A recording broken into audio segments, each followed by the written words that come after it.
Assalamualaikum warahmatullahi wabarakatuh. Hai teman-teman semua, bagaimana kabar kalian hari ini? Semoga kalian selalu diberikan kesehatan oleh Tuhan Yang Maha Esa ya. Kalian udah tahu belum sih apa itu badan usaha? Nah, untuk mengetahui apa itu badan usaha dan juga badan usaha itu terdiri dari apa saja, yuk langsung aja simak materi berikut ini. Pertama, kita akan membahas konsep badan usaha. Badan usaha merupakan kesatuan yuridis dan ekonomis yang didirikan oleh individu atau kelompok dengan tujuan utama mencari keuntungan. Namun, seringkali istilah badan usaha dan perusahaan dianggap sama, padahal keduanya memiliki perbedaan. Perbedaan yang terlihat antara lain, badan usaha itu ialah lembaga yang mengelola dan mengatur kegiatan usaha, sedangkan perusahaan tempat berlangsungnya proses produksi, maupun tempat mengolah faktor-faktor produksi menjadi barang atau jasa. Lalu kita akan membahas ke jenis-jenis badan usaha. Jenis-jenis badan usaha ini terbagi menjadi 5. Yang pertama ada badan usaha ekstraktif, merupakan badan usaha yang kegiatan utamanya ialah mengambil langsung hasil alam dan memanfaatkan hasil alam tersebut, kemudian langsung menjualnya. Yang kedua ada badan usaha agraris, merupakan badan usaha yang kegiatannya mengolah alam seperti pertanian, perikanan, dan perkebunan. Yang ketiga ada badan usaha industri atau manufaktur, merupakan badan usaha yang mengolah barang mentah menjadi barang setengah jadi atau barang jadi. Yang keempat ada badan usaha perdagangan, merupakan badan usaha yang kegiatannya menyalurkan barang dari produsen kepada konsumen tanpa mengubah bentuk barang yang dijual. Lalu yang terakhir, badan usaha jasa, merupakan badan usaha yang bergerak dalam pelayanan jasa atau menjual skill atau kemampuan kepada konsumen. Selanjutnya ada badan usaha milik negara atau BUMN. Badan usaha milik negara ini adalah badan usaha yang seluruh atau sebagian besar modalnya dimiliki oleh negara. Tujuan BUMN ini antara lain adalah memberikan kontribusi terhadap perekonomian nasional, mengejar keuntungan, menyelenggarakan kemanfaatan umum, menjadi pelopor usaha yang belum diminati swasta, serta membantu pengusaha kecil dan koperasi. Selanjutnya ada jenis BUMN, terdiri dari persero, yaitu BUMN berbentuk perseroan terbatas, yang sebagian besar sahamnya dimiliki negara dan berorientasi pada keuntungan. Selanjutnya ada badan usaha milik daerah atau BUMD. Badan usaha milik daerah atau BUMD adalah badan usaha yang seluruh atau sebagian modalnya dimiliki oleh pemerintah daerah. BUMD ini terdiri atas 2 jenis.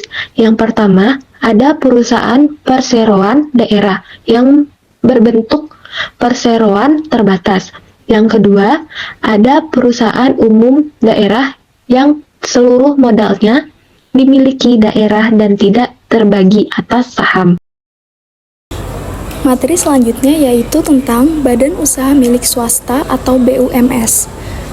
Badan usaha milik swasta atau BUMS adalah badan usaha yang seluruh modalnya berasal dari pihak swasta, baik individu maupun kelompok, dengan tujuan utama untuk mencari keuntungan pribadi. Jenis-jenis BUMS itu ada 4. Yang pertama, perusahaan perseorangan, yang kedua firma, yang ketiga CV, dan yang terakhir perseroan terbatas.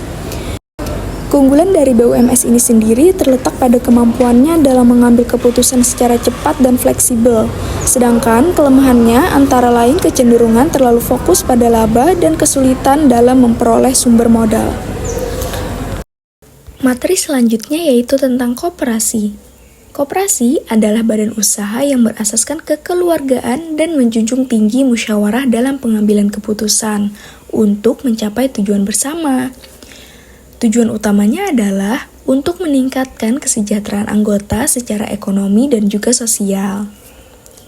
Jenis-jenis koperasi sendiri itu terbagi menjadi 2, yaitu koperasi berdasarkan bentuknya dan juga koperasi berdasarkan kegiatan usahanya. Jenis koperasi berdasarkan bentuknya itu terdiri dari koperasi primer dan juga koperasi sekunder.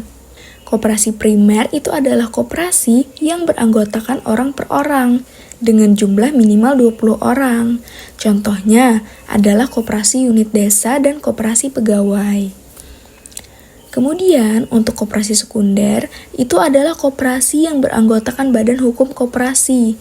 Untuk membentuk koperasi sekunder, diperlukan minimal 3 koperasi yang sudah berbadan hukum. Contohnya, seperti Koperasi Pemuda Indonesia yang beranggotakan koperasi mahasiswa di Indonesia. Selanjutnya, yaitu jenis koperasi berdasarkan kegiatan usahanya. Jenis koperasi berdasarkan kegiatan usahanya terdiri menjadi 3, yaitu koperasi simpan pinjam, koperasi konsumsi, dan koperasi produsen. Struktur organisasi koperasi itu terbagi menjadi 3, yaitu rapat anggota, pengurus, dan pengawas. Materi selanjutnya yaitu manajemen badan usaha. Manajemen adalah proses untuk mencapai tujuan organisasi melalui perencanaan, pengorganisasian, pelaksanaan, dan pengawasan terhadap sumber daya yang ada. Fungsi manajemen sendiri itu terbagi menjadi 4, yaitu perencanaan, pengorganisasian, pelaksanaan, dan pengawasan. Manajemen sendiri memiliki 4 bidang penting. Yang pertama manajemen produksi, yang kedua manajemen pemasaran, yang ketiga manajemen keuangan, dan yang keempat manajemen personalia atau sumber daya manusia. Yang masing-masingnya itu mengatur aspek yang berbeda dalam organisasi. Berdasarkan jenjangnya, manajemen dibagi menjadi 3 tingkat, yaitu top management, middle management, serta lower management. Nah, itulah tadi penjelasan tentang materi badan usaha dalam perekonomian. Semoga penjelasannya dapat mudah dipahami. Salah kata mohon maaf. Wassalamualaikum warahmatullahi wabarakatuh.